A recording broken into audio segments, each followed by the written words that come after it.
ராகவ் வந்து அபிய வந்து ஆஃபீஸ்க்கு கூட்டின்னு போறாரு. அங்க வந்து பார்த்துட்டு செமையா டென்ஷன் ஆயிடுறாங்க லாவண்யா. "இவள எதுக்கு இங்க கூட்டிட்டு வந்திருக்கான்?" அப்படின்னு சொல்லிட்டு உடனே வந்து ராகவ் வந்து சைகை மூலமா வந்து சொல்றாரு. அத லாவண்யாவுக்கு ஒண்ணுமே புரியல. "நீ என்ன சொல்ற ராகவ்? எனக்கு ஒண்ணுமே புரியல" அப்படின்றாங்க. அவர் என்ன சொல்றாருன்னா, "அபி தான் என் கூட இன்னைக்கு ஆஃபீஸ்ல இருக்க போறா.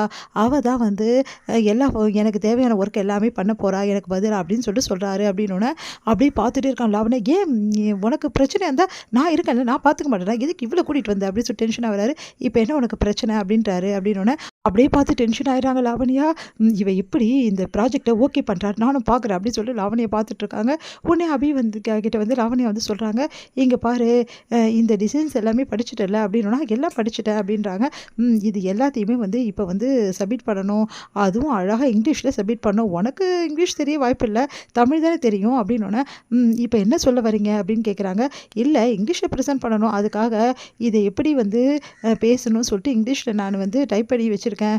இத வந்து நீ வந்து பேசிட்டா போதும். வேற ஒண்ணும் தேவையில்ல. இதெல்லாம் கரெக்ட்டா படிச்சு பேசிடுவேல்ல?" அப்படின்னோன, "அதெல்லாம் நான் பேசிடுவேன்" அப்படின்னு சொல்லிட்டு வாங்கிட்டு போறாங்க.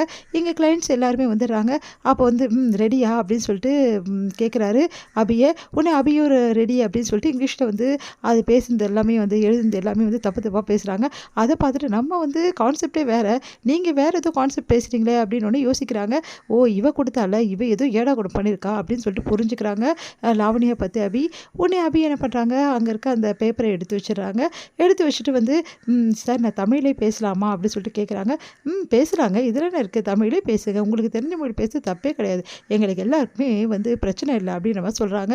உடனே வந்து ரொம்ப சந்தோஷமா வந்து அந்த டிசைன்ஸ்லாம் பத்தி என்ன பண்றாங்க, அது எல்லாமே வந்து அழகா வந்து எக்ஸ்பிளைன் பண்றாங்க.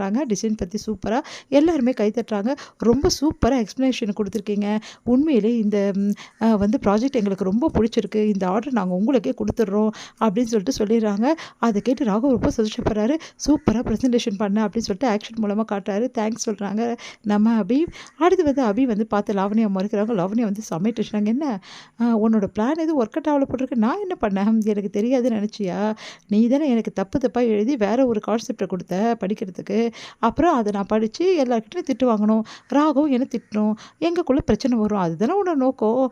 உன் நோக்கம் வந்து படிக்கலல்ல. இப்போ உனக்கு வந்து எப்படி இருக்கு? எரியுதா?" அப்படி சொல்லிட்டு கேட்டோனே, அப்படியே டென்ஷன் ஆகுற லாவண்யா அப்படியே பார்த்து முறைச்சுட்டு அப்படியே போயிடுறாங்க. ம் "இவெல்லாம் ஒரு வில்லி. தேவையில்லாத வேலை செஞ்சுட்டுருக்கா. இவெல்லாம் ஒரு ஆளு" அப்படி சொல்லிட்டு டென்ஷன் ஆகுறாங்க. இங்க வந்து மறுபடியும் கஷ்டப்பட்டுட்டு இருக்காரு நம்ம ராகவ். அத பார்த்து அபி என்ன பண்றாங்க, அங்கேயே உட்காந்து ஒரு அழகா வந்து கசாயம் வந்து சூப்பரா வந்து போட்டு ரெடி பண்ணி எடுத்துட்டு வராங்க. "இங்க பாருங்க, இந்த கசாயத்த குடிங்க. 100% உங்களுக்கு சூப்பரா ரிலீஃப் கிடைக்கும். அப்புறம் என்ன, உங்களுக்கு உடனே குரல் சரியாயிடும்" அப்படின்னு சொல்லி சொன்னோனே, எனக்கு தொண்டை கண்டிப்பா குரல் சரியாயிடுமா? அப்படின்னு சொல்லிட்டு யோசிக்கிறாங்க. குடிக்கிறதும் குடிக்காததும் உங்க இஷ்டம். குடிங்க அப்படி சொல்றான்ல அப்படின்னோனே, எடுத்து குடிக்கிறாரு. குடிச்ச உடனே வந்து, சரி நான் குடிக்கிறேன் நீ போ" அப்படின்னு சொல்லி சைகை மூலமா காட்டுனோனே, அதுக்கப்புறம் அபி போயிடுறாங்க. அடுத்து அத குடிக்கிறாரு. குடிச்சா அப்படியே தொண்டை நல்லா ரிலீஃப் குடுக்குது. வாவ்! சூப்பரா தொண்டை ரிலீஃப் குடுக்குதே! செம்மையா இருக்கே! ஹலோ! அப்படின்னு சொல்லிட்டு எல்லார்கிட்டயுமே வந்து பேச ஆரம்பிக்கிறாரு. கரெக்ட்டா அந்த டைம்ல அபி வராங்க. அபிய பார்த்துட்டோன்னு வந்து, இப்ப எப்படிங்க இருக்கு?" அப்படின்னு கேட்குறாங்க. "ஓ! ரொம்ப மோசமா தான் இருக்கு. மறுபடியும்" அப்படின்னு சொல்லிட்டு அப்படியே நடிக்கிறாரு. "ரொம்ப நடிக்காதீங்க. இப்படி நடிச்சீங்கன்னா, இன்னும் 10 கொசுவத்தி சுருள நான் வைக்க வேண்டியது இருக்கும்" அப்படின்னோனே, அப்படியே சிரிக்கிறாங்க 2 பேரும். இங்க 2 பேரோட சிரிப்பு சத்தம் கேட்கும்போது, லாவண்யா வராங்க. லாவண்யா வந்து பார்த்து செம்மையா டென்ஷன் ஆகுறாங்க. என்ன இவங்க இப்படி சிரிச்சு பேசுறாங்க? ராகவ் வந்து இப்படி சிரிச்சு நான் பார்த்ததே இல்லையே!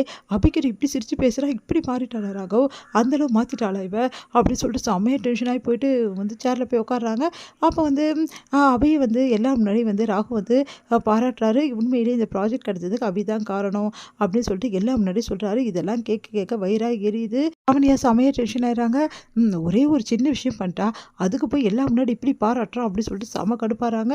இங்க வந்து இந்த மாரி ப்ராஜெக்ட் வந்து கிடைச்சிடுச்சு ராகவுக்கு அபியால தான் அப்படின்னு சொல்லிட்டு வீட்ல எல்லாருக்கும் தெரிய வருது. எல்லாருமே ரொம்ப சந்தோஷப்பட்டுட்டு இருக்காங்க. அபி வந்தோனே பாட்டி வந்து ரொம்ப பெருமையா பேசுறாங்க. எனக்கு நல்லாவே தெரியும். அபி இப்படிப்பட்ட புத்திசாலின்னு சொல்லிட்டு, அதனால தான் அவள அனுப்பிச்சு விட்டேன். இப்ப பார்த்தீங்களா, எவ்வளோ ஒரு ப்ராஜெக்ட்ட ராகவுக்காக வாங்கி குடுத்துருக்கா. பெரிய விஷயம் அப்படின்னு சொல்லிட்டு பாராட்டுறாங்க. எல்லாரும் பாராட்டி ராகவ அப்படியே சேர்த்து வச்சு பேசுறத தாங்கிக்கவே முடியல. இங்க முரளியால செம டென்ஷன் ஆகுறாரு. இது